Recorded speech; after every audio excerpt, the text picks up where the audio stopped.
গীবত করে, চগলখুরি করে, তার কথা আরেকজনের কাছে লাগিয়ে, ওর কথা আরেকজনের কাছে লাগিয়ে, এই যে সমাজে গিরিঙ্গি লাগালেন আপনি, এই যে সামাজিক ভারসাম্য রক্ষা করলেন, আপনার সব ইবাদতগুলো আল্লাহ ভাগ করে ওদের আমলনামায় তুলে দিয়েছে। খবরদার, মরা ভাইয়ের গোশত খাওয়ার চেয়ে বড় অপরাধ।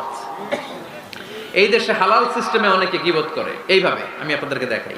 কথা শুরু করবে এইভাবে, কি যে অবস্থা সমাজের, বলাও যায় না, বললে তো গীবত হয়ে যায়,